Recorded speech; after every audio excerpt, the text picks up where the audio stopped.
हे आहेत आमचे फिरोज सय्यद सर।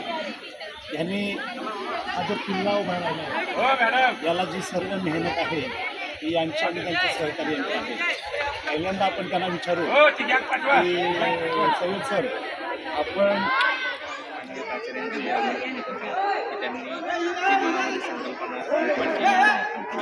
संकल्पना निर्माण केल्यानंतर ती साकारण्याची जबाबदारी माझ्याकडे दिली। मी माझे सर्व सहकारी Pawar sir, Balore sir, Sadavarti sir, Goku या सर्वांनी अहोरात्र मेहनत घेतली आणि गेल्या 4 दिवसांमध्ये ती वास्तू उभी केली। त्या अगोदर 4 दिवस त्याचं नियोजन आणि तो नियोजन चालू असताना पूर्ण इतर सर्व शिक्षक सहकारी सर्वांनी वेळोवेळी खूप सहकार्य केलं आणि त्यामुळे ही वास्तू उभारली। खर्च भरपूर आला सर हे करण्यासाठी तुम्हाला? खर्च हा टाकाऊपासून टिकाऊची संकल्पना होती माननीय प्राचार्यांची, कॉलेजची।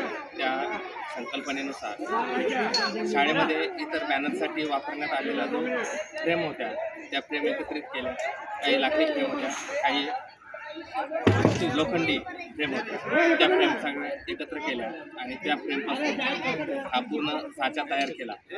फक्त प्रिंट आहे, ती प्रिंट आम्ही बाहेरून ओके। तर बघा, हे लाल किल्ला जो आहे अतिशय म्हणजे कळंबोलीमध्ये कळंबोलीतच नव्हे, एक नवी मुंबईमध्ये एक चांगल्या प्रकारचं वातावरण निर्माण झालेलं आहे। हे सय्यद सर आणि त्यांचे सहकारी मिळून हा किल्ला उभा केलेला आहे। तर आपल्याला वाटेल एखाद्या संस्थेला, संघटनेला जर हे बनवण्यासाठी जर दिला तर या वास्तू उभे करण्यासाठी भरपूर काही पैसा, मेहनत, भरपूर काही कष्ट करावे लागतील। पण टाकाऊपासून टिकाऊपणा आणून त्याने जे काही मोडके तोडके सामान होते, इतर बॅनरचे, डिजिटलचे वगैरे, ते जमा करून त्यांनी हे केलेलं, फक्त डिजिटल तयार केलेलं आहे। आणि बघा, एवढं मोठं आपण छोटे छोटे बॅनर तयार करतो, ते करताना आपल्या नाकी नऊ येतं, पण एवढा मोठा किल्ला तयार करताना, हे डिजिटल बनवताना त्याचा आकार कसा असावा, त्याचं साईड कशी असावी, वरचा भाग कसा असावा, किती असावा, आणि त्याने डिजिटल प्रिंट घेताना जी काही कल्पना वापरली असेल, आम्हाला तर खरंच लाल किल्ला म्हणजे नुसता असं वाटत होतं की काय बघूया काहीतरी होईल, परंतु आज बघून असं वाटतंय की प्रत्यक्ष आम्ही लाल किल्ल्यात आहोत। आणि सय्यद सर, आपले खूपच आभार आणि खरंच एक प्रेरणादायी आपलं कार्य आहे, त्याबद्दल करावे तेवढे आपले अभिनंदन सर आणि आपले सहकारी यांचे धन्यवाद सर।